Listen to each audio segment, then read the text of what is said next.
Roachborn. That's all predominantly mineral-heavy things, but that's all stuff setting up for later.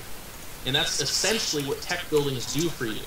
They're not, you don't throw down a Roachborn to then go roaches. You throw down a Roachborn to eventually go roaches, specifically in ZvT. And I think you need to look at it as kind of the fluency of the game. Like, if you guys have competing armies, now is not the time to tech.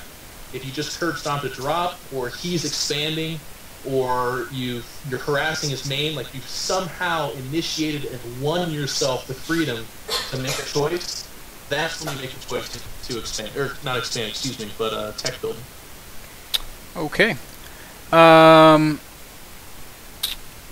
Even though I may out-macro a Terran player, sometimes they can just push, maxed off of 2 bases with Thors, Marines, SCVs, Medivacs, and tons of other random stuff mixed in. And that big push just steamrolls me and kills me. What's the best way to stop this from happening? Timing play in general in StarCraft 2, I think, is especially potent for reasons we talked about earlier. Again, smaller maps mean that the distance from the initiation of the timing and the actual impact point is much, much smaller. Whereas on bigger Brood War maps, it'd be like, holy shit, here comes the timing, I've got a minute and a half to deal with it. In StarCraft 2, it's like, holy shit, here it comes, I've got 5 seconds. So what that means is it all stems from proper information and scouting. So if you see the guy massing Thors outside his base or inside his base, you need to say to yourself, well, what the fuck am I going to do about those Thors? And it has to happen at that time, because if it happens when they're walking towards you, then you've waited too long, or you haven't fought hard enough for that information. Or they've just done such a good job of hiding it, one or the other. But the point is, you have to get that information earlier.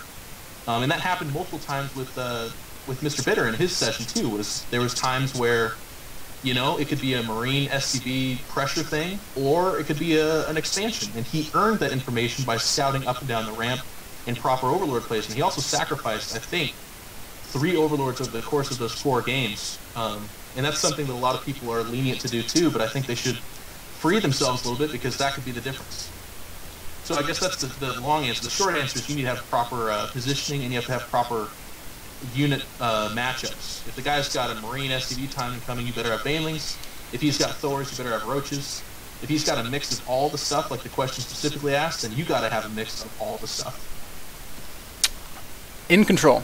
Do you think that Protoss can keep in stride with Zerg late game, or will Zerg production always overrun them? Can there be a prolonged macro game PvZ? Well, not to pat myself on the back, but just today I had a 30-minute PvZ with 1 Liquid Ret on Shakira's. And it was an extremely straight-up game, 100% no cheese, very stand-up. And Protoss is absolutely fine in the long run with Zerg. Here's the thing, though. And Protoss players have to have this mentality. They have to have this mindset if they want to have success. And conversely, this is actually the nice part about this for you Zerg players, Zergs need to know to exploit this. A max Protoss army versus a max Zerg army, the Protoss army should win. The Zerg army is going to be able to remake their units faster. They need to re-engage faster, and here's why. The Protoss doesn't have sentries, either with the mana or just by pure virtue that they lost them, and they can't afford to remake them. So the Protoss has to fight that balance. They need to either remake their sentries, conserve them, or utilize them effectively, so much so that the advantage is so high.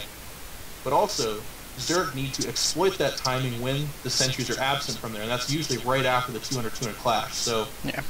Protoss can, if they manage their sentries. Zerg can exploit that if they abuse the sentries. What are the chances of that replay ever seeing the light of day? I was actually so proud of that replay. I will get it out there. That would Brett's be a good buddy of mine, and I'm sure awesome. he doesn't like that idea, but he's much more accomplished than I am, so for the time being, while I defeat him in epic battles, the replays will make themselves to the public. Awesome. iNcontroL, do you feel that Zerg is a harass, reactionary race that almost should never attack straight on? Okay, well, there's a couple ways to go about this. If I were to describe Zerg in what I believe to be the most effective way played right now, and this of course could shift completely, I believe them to be the absorbent, reactive race. In ZvT, I think harass is good, but I think even in ZvT, like if you were to handicap yourself and not harass, I think you could still be successful. I don't think you have to harass to be successful. But you do, in my opinion, have to be absorbent and reactive. Like, you can't just go roaches and win in all 3 matchups. You can't just go hydras and win in all 3 matchups. You have to go hydras against gateway units, roaches against, you know, the heavier units, like, or I guess certain matchups like marines, tanks, that kind of stuff. They need to tank the damage. And then banelings against bio. Like, those are certain and very specific matchups that have to happen. So in order to get that information, Zerg has to get that information ahead of time to mass up enough of those units to be effective, but also have those units anyways. So everything screams that the Zerg is most effective when they are fighting on their home turf.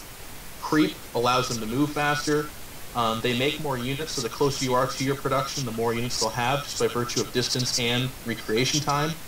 So yeah, I absolutely think Zerg should absorb and react to what they see. All right.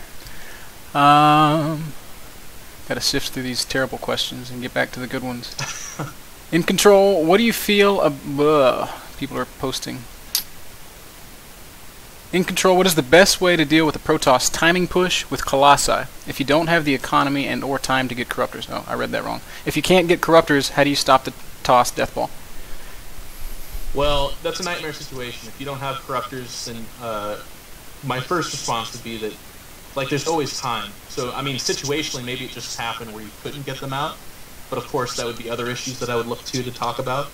But if for some reason you don't have Corruptors, then it's got to be about roaches, angles, and positions. So if you come in close to terrain or walls where force fields are twice as effective because they don't need as many, then you're going to get bottlenecked and they're going to do double damage on you. But if you can engage them in the middle of the map or away from terrain or walls, and you have a good spread on your units, then you should be okay, barring that you're not caught not making Corruptors and not making roaches or hydras. You could be okay in that situation. And I'll tell you, as a Protoss player, every time I lose a PvZ since I've come back from Korea, I watch the replay and I always kick myself because it's like, you know what? It happened because I got over-eager and I engaged away from the terrain, so it cost me twice as many force fields. I ran out of mana, and they were able to get in on my units. Yeah. All right. I had a good question and I lost it.